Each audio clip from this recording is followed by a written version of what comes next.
Alright guys, today let's talk about a medical career that is kind of taking off, especially with the COVID kind of coming around. A lot of more medications are being dispensed. I don't want to say more often, but for instance, they're starting to give away more medications at a time to keep people away from certain places such as pharmacies and grocery stores and whatnot. So, what medical career am I discussing? A pharmacy technician. Forgive me because I'm probably going to call it a pharm tech quite often, but I'm referring to a pharmacy technician. Here locally, a pharmacy technician has to take the pharmacy technician certification exam. Now, in North Carolina and other states, I'm sure, this doesn't necessarily require a degree or a diploma. However, there are degree and diploma certificates or accreditations for you to obtain. You can work your way up to be a pharm tech without having education, but I don't quite understand how to get in with a pharmacy and then work your way up. I guess you just kind of start at like a Walgreens or a CVS and then kind of work your way into the pharmacy. A lot of people do get their pharm tech that way. I am a firm believer on go get your certification through your local community college. So, I went on ahead and I looked it up. At my local community college, the pharm tech program is $180 and it is 102 credit hours. So, those of you who've gone to college, you probably have like 19 hours a semester or something like that. It's not quite the same. This is 102 hours throughout the entirety of the program, whereas if you have like a 19-hour semester, you're going to 19 hours of class per week. So, not quite the same, but it's 102 credit hours to get your certification. You can also, my local community college also offers a diploma program, which is 1 full year of college, and you end up with a college diploma, an actual piece of paper that says, hey, I graduated. Whereas if you get your certification, you just have a certification. Probably still get a piece of paper, but you get the certification. Once you finish that, you are eligible to take the pharmacy technician certification exam. Gracious, that's a mouthful. Now, as I said before, the class cost the class cost $180 at my local community college. Now, add that to the test, the exam that you take, that's $129. You're looking at a grand total of $309 for a certification and a licensure. Of course, you're going to have to pay for other things such as books, transport, probably a lot of paper, things like that, writing utensils. But you're looking at $309 for a certification and an exam fee.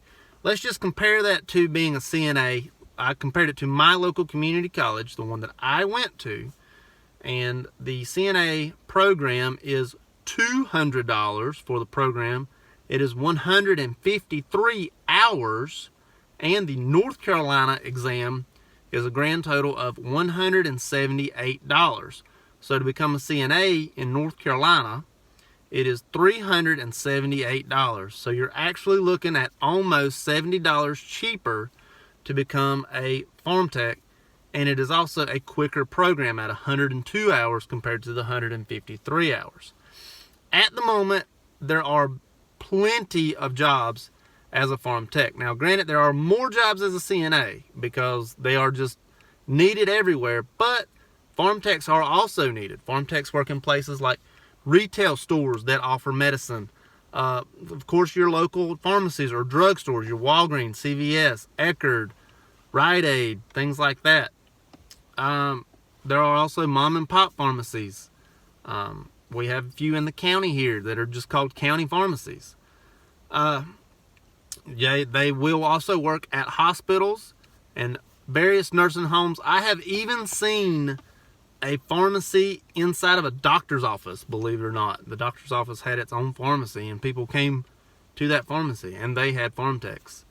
The farm techs typically are the ones who present the medication. Of course, the pharmacists are the ones who do most of the medication or the work with the medication. The farm techs are typically the ones who present you with your medicine.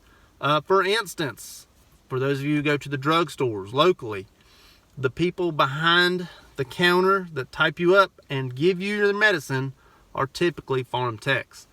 In the hospitals, they typically deliver the medicine to the floors, the units, whatever you want to call it, and they'll give it to them or put it in the cows or put it in the Pyxis, whatever you refer to as your locking station.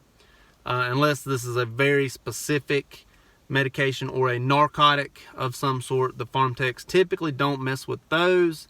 I'm thinking of higher-end narcotics such as morphine, Roxys, Oxys, things like that. Also, there are various chemo drugs that the farm techs won't handle simply because of cost of the medication. So, what does a farm tech make? As I said before, you're going to get out cheaper and in less time than a CNA, at least here in North Carolina. Let's look at pay as far as that goes. Now, a farm tech locally here in North Carolina will make an average of $15.03 an hour. That is $31,262.40 a year. Not too bad. No, $15 an hour is not too bad. That's probably equivalent to a factory position that may or may not have the same security that you're going to get with a farm tech position. Looking at a CNA locally in my area, it is $11.86 per hour on average, and that is $24,668.80 per year. So you're looking at quite a big gap between local farm techs and CNAs. You're going to make a good bit more depending upon your area, because when we look at the national average of a farm tech is $15.70 per hour, and that's $32,656 per year. Whereas a CNA, you're looking at $14.80 per hour nationally average, and that's $30,784 per year nationally. So nationally, it's a little bit closer, but locally, the farm techs definitely make a good bit more than your local CNAs. At the moment, there are 77 jobs within 25 miles of me, and I am not in a big area. I am not in Charlotte, nor Raleigh, nor Greensboro, nor Wilmington, nor Asheville. I'm not in any of those areas. If you want to drive a little bit further, those are areas will have more positions as there are more stores, more people, more hospitals. So, if you're looking into getting into farm tech, I definitely suggest going and getting your certification through your local community college or trade school, and then looking at your state laws as to what you need to become a farm tech. Here in North Carolina, you take the certification exam. You can do that through getting enough hours through work, but I would suggest going to your local community college and getting your certification. Hope it helps. Thank you much.